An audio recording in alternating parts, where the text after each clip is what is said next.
Assalamualaikum warahmatullahi wabarakatuh. Kita ketemu lagi di mata kuliah ini. Ya, mungkin kita tidak bisa bertatap muka langsung ya.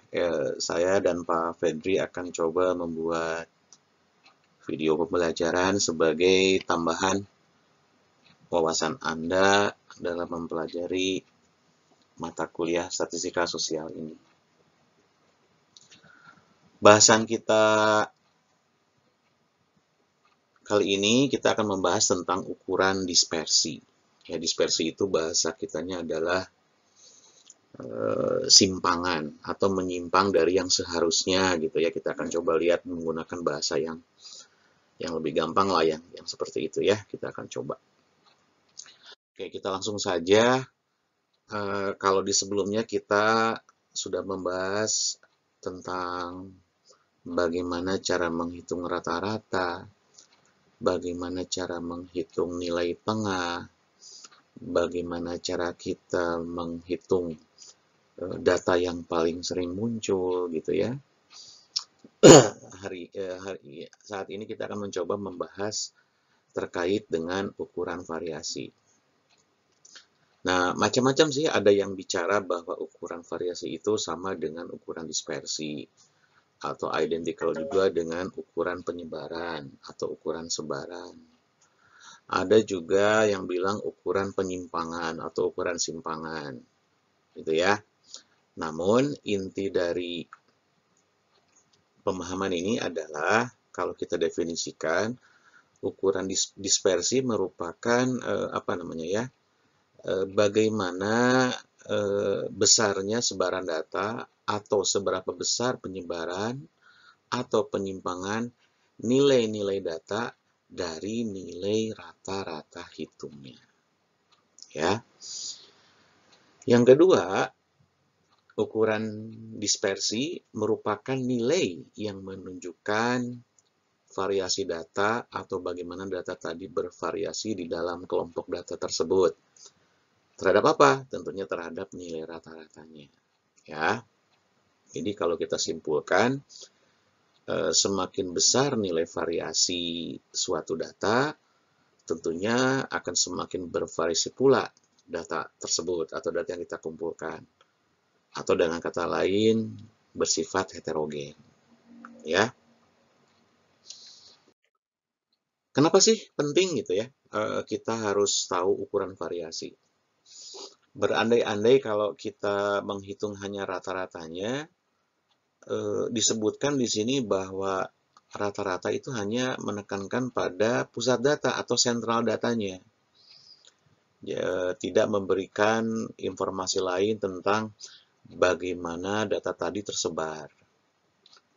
Masalahnya, jika kita hanya mengetahui nilai rata-ratanya saja, tentunya kesimpulan dari informasi yang didapat bisa salah tentunya ya, atau misinterpretation kalau di sini ya disebutkan. Nah, ukuran variasi ini digunakan biasanya untuk membandingkan bagaimana data tadi tersebar dari dua distribusi data secara lebih rinci atau dari dua kelompok data secara lebih rinci. Contohnya seperti ini. Misalkan dari dua kelompok data, kita tahu bahwa rata-ratanya sama. Kalau hanya dari informasi ini, kita sudah bisa menyatakan bahwa kedua kelompok ini identik atau sama. Tapi, mungkin saja kita bisa salah melakukan interpretasi atau membuat kesimpulan jika kita tidak mengetahui bagaimana data tadi bervariasi di dalam kelompoknya masing-masing. Nanti kita lihat contohnya ya, yang lebih rinci dari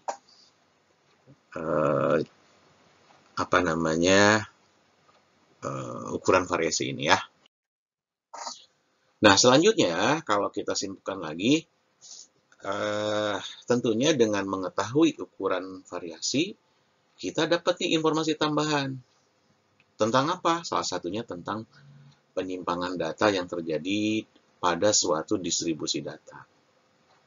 Yang kedua, kita juga dapat menilai ketepatan mediannya yang mewakili sebaran data tersebut.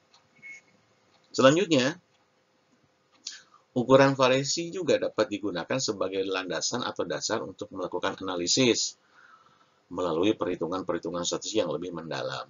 Ya, itu beberapa alasan kenapa juga ukuran variasi ini penting. Nah, kalau kita lihat contoh dari kenapa saya dan Fahri memberikan bahwa kita harus tahu ukuran variasi. Kita lihat di sini. Di sini ada contoh 3 jenis data di sini, 3 kelompok data di sini ya. Nah, kalau kita lihat di sini, kalau Anda hitung misalkan 50 plus 50 plus 50 dibagi 5 gitu ya. Rata-ratanya semua 50. Ya kan?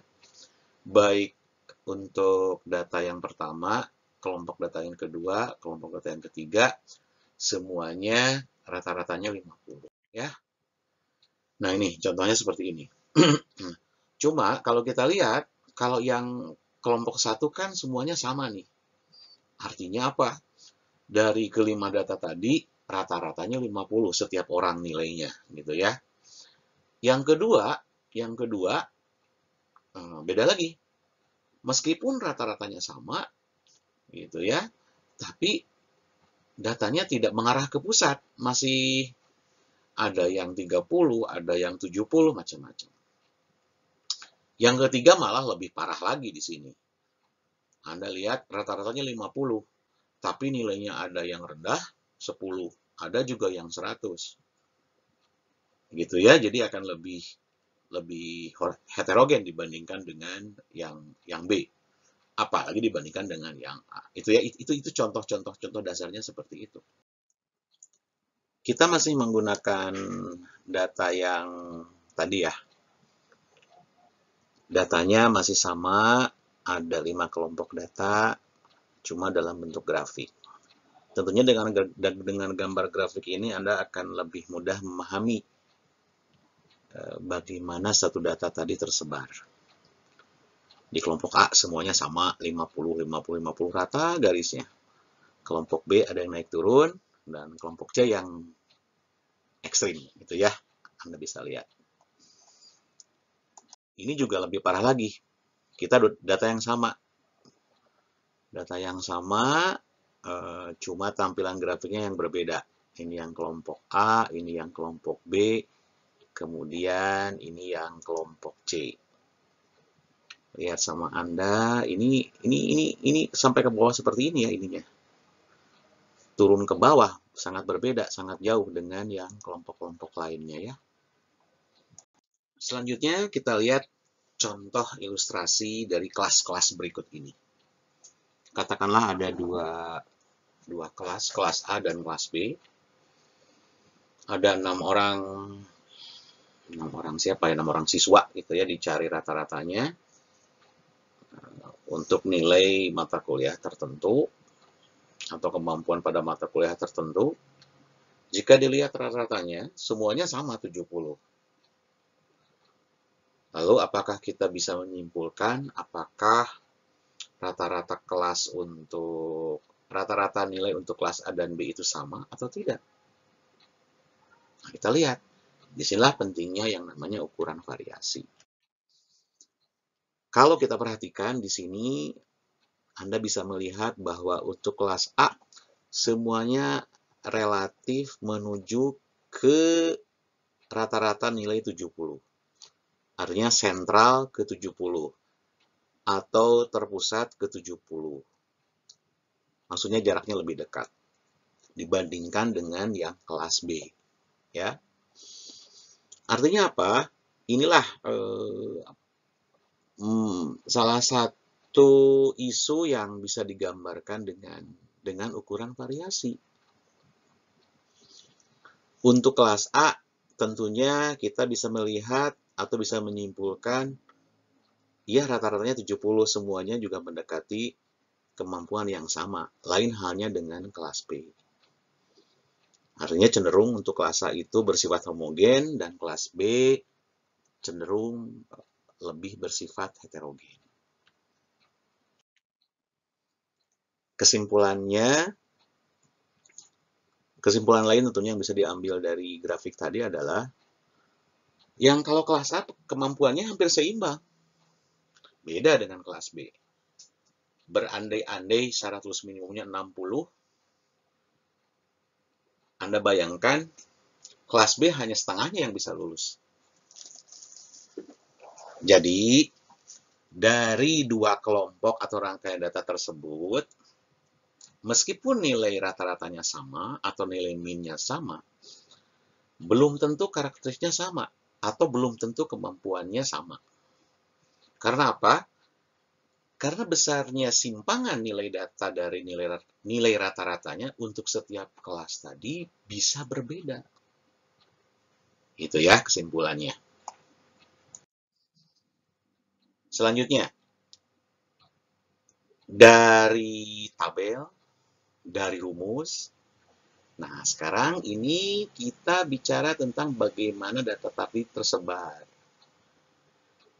Untuk yang pertama, penjelasan yang pertama, yang ini, nilai tengah atau mediannya sama. Tapi ukuran variasinya berbeda. Ada yang tinggi, ada yang rendah. Untuk gambar yang kedua,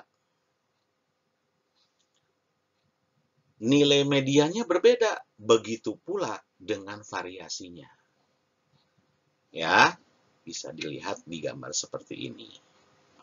Ada juga gambar berikut yang seperti ini. Tingginya sama, variasinya sama, tapi nilai mediannya berbeda. Yang paling ideal tentunya yang mediannya sama, ukuran variasinya juga sama. Ya, seperti yang gambar terakhir. Jika kita melihat lagi berbagai macam jenis ukuran variasi, sebetulnya ada 6 sih. Cuma kita akan bahas 4 saja deh, biar nggak terlalu pusing untuk Anda ya. Yang pertama jarak atau range. Yang kedua simpangan rata-rata. Yang ketiga itu ada yang menyebutkan simpangan baku, standar atau standar deviasi. Dan yang terakhir kita bicara koefisien variasi.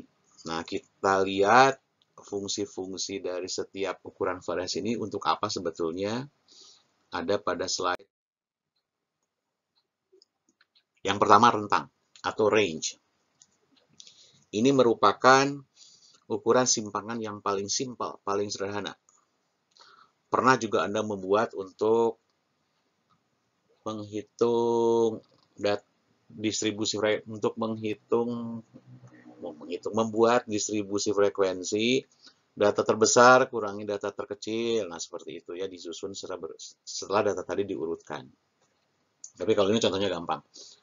Berat badan 5 orang dewasa adalah 48, 52 sampai 67. Rentangnya kita susun. Data terkecilnya adalah 48, data terbesarnya 67.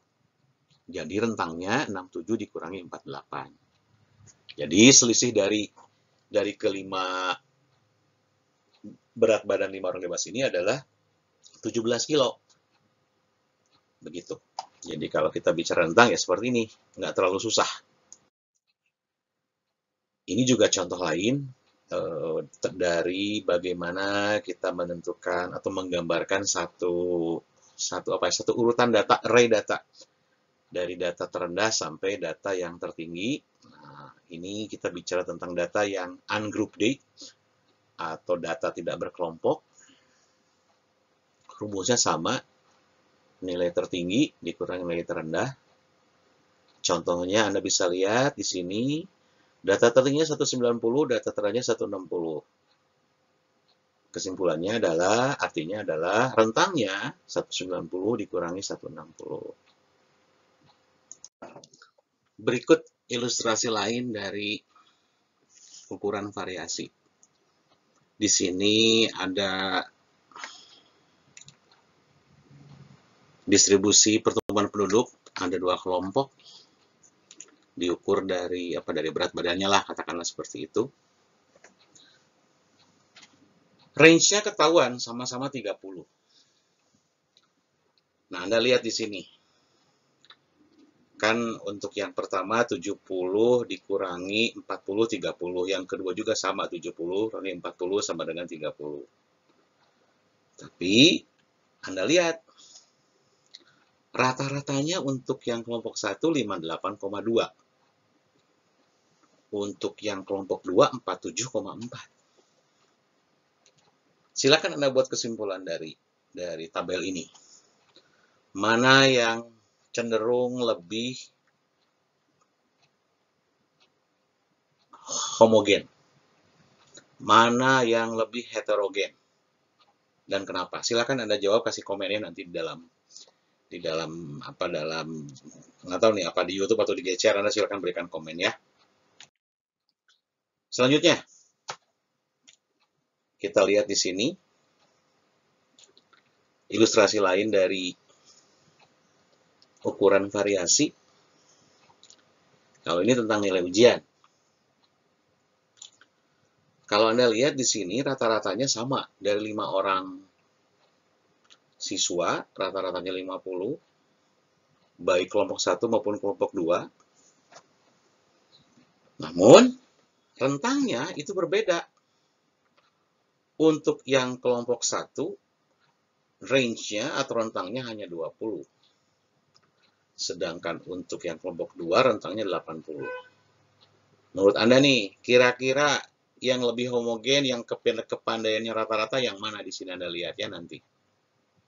Anda coba buat kesimpulannya sendiri nanti. Tapi ternyata udah saya buat juga sih sebetulnya. Ya.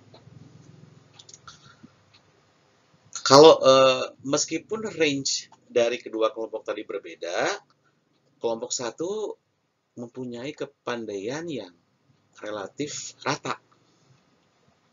Nah, kelompok 2 sangat bervariasi, yang pinter-pinter banget yang nilainya 90, tapi ada juga yang nilainya 10.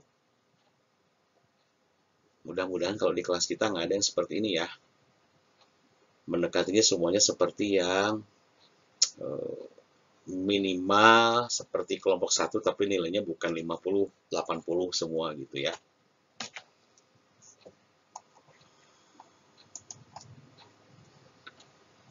Ada satu isu lain atau satu konsep lain yang perlu Anda pahami di sini, yaitu outlier. Apa itu outlier? Outlier adalah nilai yang sangat ekstrim, baik yang nilainya rendah maupun yang nilainya tinggi. Ini akan sangat mengganggu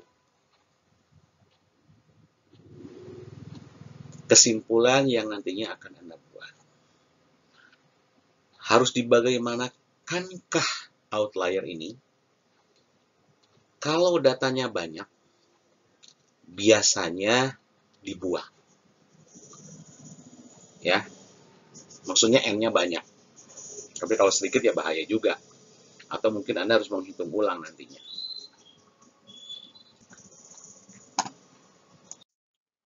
Jika tadi kita bicara tentang untuk rentang data tunggal atau data tidak berkelompok, ini saya berikan contoh sama Anda ya. Saya ingin Anda nanti mencari berapa sih rata-ratanya, berapa mediannya, berapa modusnya. Buat latihan lah, silahkan ya. Jadi saya tidak berikan jawaban-jawaban dari hasil data ini. Apakah nanti dijadiin soal UTS atau nggak tahu. Ya coba Anda berlatih nanti. Ya cuma perlu Anda lihat di sini untuk mencari rentang data berkelompok. Dilihat dari upper class boundaries dikurangi lower class boundaries. Tapi upper class boundaries kelas yang terakhir dikurangi dengan lower class boundaries kelas yang pertama. Anda lanjutkan nanti ya. Bagaimana cara mencari atau cari contoh lain deh, rata-ratanya seperti apa, variasinya seperti apa dari sini ya. Selanjutnya untuk yang kedua, kita bicara tentang mean deviation average atau rata-rata deviasi. Definisi dari pemahaman ini adalah rata-rata dari seluruh nilai yang ada atau rata-rata dari seluruh perbedaan pengamatan dibagi dengan banyaknya pengamatan atau banyaknya N. Nilainya tentunya absolut. Anda lihat rumusnya mean deviation sama dengan sigma X dikurangi X bar dibagi dengan jumlah observasinya atau dibagi dengan N. Kalau N besar biasanya populasi, kalau N kecil biasanya itu sampel. Dikurangi, tapi nilainya bersifat absolut. Ini total dari seluruhnya deh ya, seperti kalau tadi kan hanya contoh awalnya sebagai pembukanya. Definisi lain dari mean deviation adalah rata-rata hitung dari nilai mutlak, deviasi atau simpangan antara nilai data pengamatan dengan rata-rata hitungnya. Untuk yang pertama, Anda lihat di sini mean deviation population adalah sigma xi dikurangi mu dibagi dengan n. Mu itu adalah rata-rata, tapi rata-rata dari populasi. Kalau X bar itu dari sampel. Bedanya hanya di N besar dan di N kecil. Ya. Penulisan lainnya juga seperti ini, bisa dilihat seperti Anda seperti di bawah ini. Untuk sigma I dimulai observasi yang pertama sampai ke N, sigma X-nya berapa dibagi dengan N besar. Ini juga sama. I dimulai data yang pertama sampai ke N kecil, dibagi dengan N kecil. Nah, itu untuk mean deviation. Kita lihat contoh sederhana dari mean deviation. Contoh misalkan berat badan lagi lah ya, biar gampang. Dari sini kita tahu bahwa rata-rata berat badan kelima data ini adalah 57 kg. Nah, artinya angka 9 ini didapat dari 57 dikurangi 48, kalau nggak 48 dikurangi 7, 48 dikurangi 57, 52 dikurangi 57, 56 dikurangi 57, semuanya dikurangi 57. X dikurangi X bar. X-nya ini, X barnya yang 57. Kemudian kita kuadratkan, kan nilainya kan mutlak. Seperti ini, kira-kira ya. Berikutnya, untuk ukuran variasi ini ada yang namanya variansi dan standar deviasi. Sebetulnya ini serupa tapi tak sama. Kalau varian itu merupakan kuadrat dari standar deviasi, kalau standar deviasi merupakan akar dari kebalikannya tentunya ya, seperti itu. Rumusnya mirip, hanya bedanya di N-1 saja. Kalau untuk populasi menggunakan to dan mu, to-nya itu merupakan variansinya, mu-nya itu rata-ratanya, N-nya merupakan populasi. Kalau di sampel, S-nya sebagai standar deviasi, N-1-nya tadi jumlah sampel yang digunakan. Nah, ini kalau lebih kecil, N-nya lebih kecil dari 30. Kita menggunakan rumus yang ini, ya. Nah, gimana kalau misalkan variannya N-nya lebih besar dari 30? Gampang, tinggal ilangin aja N-1-nya, selesai, udah. Nggak usah macam-macam lagi. Nggak susah kan sebetulnya?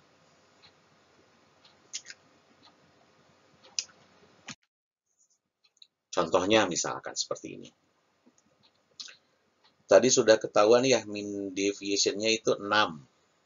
Rata-ratanya jadi 9 plus 5 plus 1 plus 5 plus 10 dibagi 5 dapat 6 kg.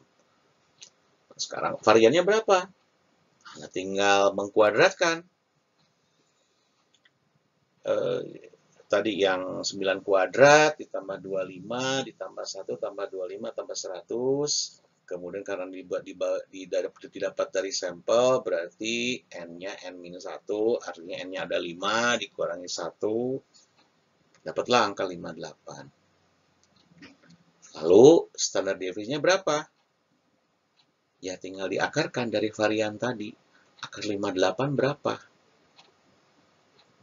Dapatlah angka 7,6. Artinya, berat badan dari kelima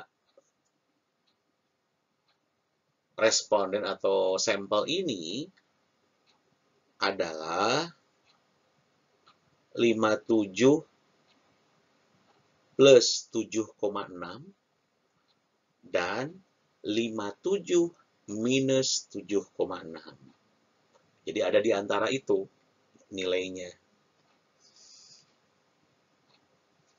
Ya, jadi nggak sama, tapi kalau nanti Anda membutuhkan penjelasan lanjut, kita akan bahas bareng-bareng lagi ya. Ini juga sama sebetulnya bahwa yang namanya standar deviasi itu sama juga dengan simpangan baku. Rumusnya sudah disebutkan tadi, ada di sana.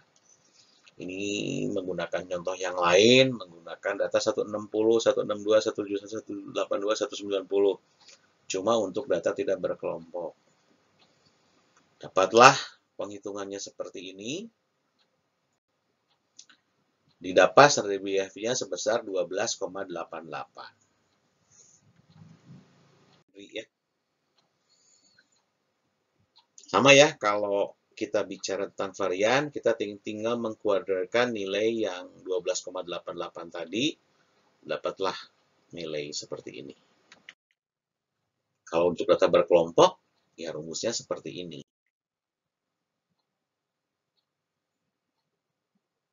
Silakan Anda lihat lagi pelan-pelan. Ya cuma memang butuhkan kesabaran ya. Yang penting Anda harus tahu dulu bahwa ya kalau rumusnya sih Anda boleh lihat kemanapun, boleh niron, boleh nyontek, boleh apapun. Yang penting Anda paham. Untuk apa sih Anda ngitung ini? Nah, untuk mengetahui seberapa besar data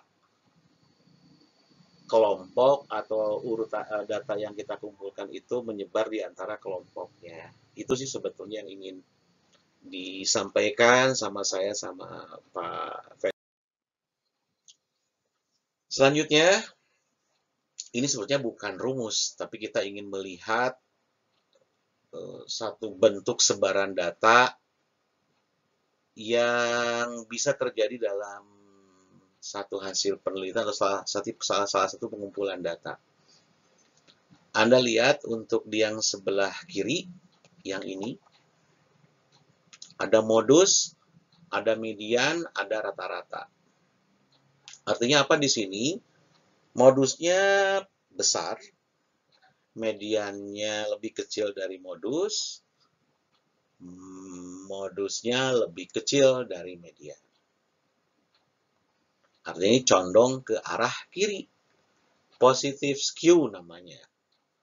Nah, yang sering kita bahas itu yang ini sebetulnya, yang berdistribusi normal. Sebarannya mengarah semuanya terpusat ke rata-ratanya. Berarti nilai rata-rata sama dengan nilai median, sama dengan nilai modus. Nah, data yang paling bagus yang seperti ini. Lain halnya dengan data yang kanan. Terbalik dengan yang data grafik sebelah kiri. Min-nya ada di sebelah kiri, modusnya ada di kanan. Coba Anda waspadai bahwa nilai median selalu ada di tengah. Baik untuk yang sebelah kiri maupun sebelah kanan. Jadi sangat gampang kalau saya meriksa nilai Anda kalau mediannya lebih kecil dari min, lebih kecil dari modus, berarti hitungan Anda salah. Selesai. Ya.